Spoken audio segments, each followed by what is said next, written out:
When you think of a final boss in a video game, what comes to mind? Is it a massive, over-the-top enemy?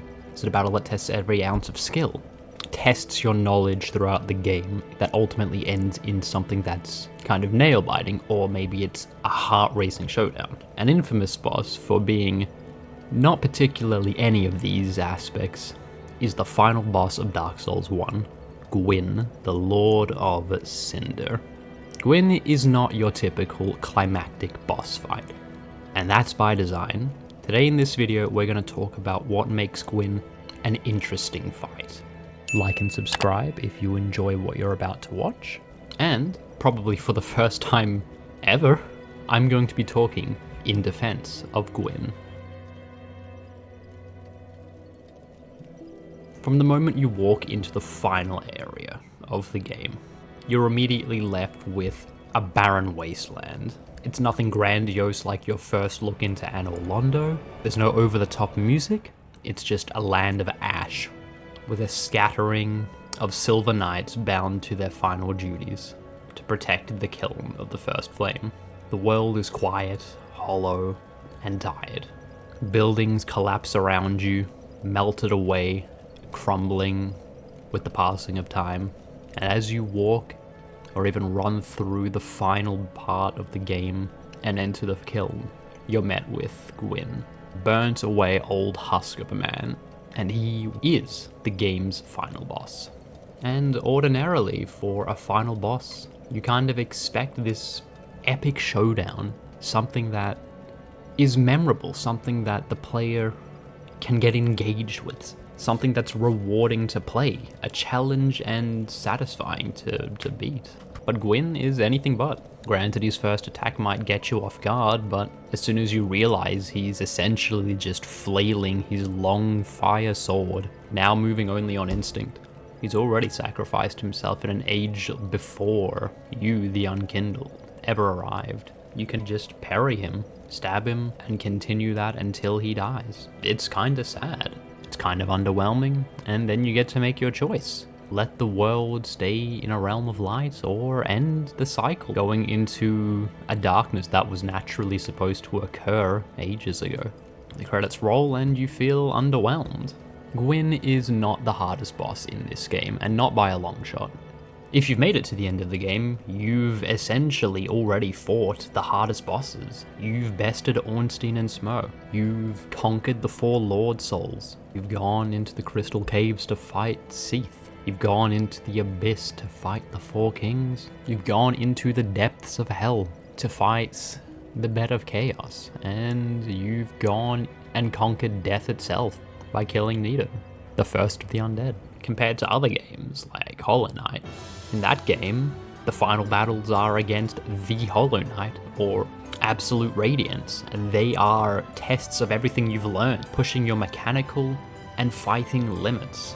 They're filled with tension and spectacle, designed to give you one hell of a challenge. Or Borderlands. Final bosses in these games tend to have massive over-the-top enemies where the encounter itself is visually striking, and there's this build-up that you, as just this small person with potentially friends, shooting down this massive intergalactic threat, and ultimately defeating it rewards you with loot and treasure beyond your wildest dreams. They're battles that are spectacles, and they feel worthy of a finale, but Dark Souls isn't like that. Gwyn's lack of difficulty reflects his fall from grace. He's no longer a god in his prime, not one responsible for taking down the ancient undying dragons with his overpowered lightning bolts, or one that could best anyone in combat. You're confronting the remnants of a bygone age. The game is essentially using this fight as a way to reflect on everything you've experienced. In the end, your reward isn't the feeling of massive accomplishment. It's not the feeling you get from attaining a massive amount of wealth or treasure. Your reward is a choice accompanied by a journey of self-reflection, and one that's unique to only Dark Souls. Then there's the music. This is one of the few times in the entire game where music exists. You can find a somber melody playing at Firelink Shrine. You can find an awe-inspiring bellowing of sound right underneath the world itself. And at the end of it all, instead of an over-the-top bombastic score, one that accompanies and tries to match the intensity of a final battle, you're met with a somber piano piece. It's kind of haunting, it's absolutely melancholic, and it's deeply emotional. Unlike other fights, it's not there to pump you up for the fight. It's to express and add to the weight of what you're doing. Gwyn as a fight is not meant to ultimately be satisfying. Gwyn isn't a climactic boss because Dark Souls isn't about defeating a big bad evil guy and saving the day.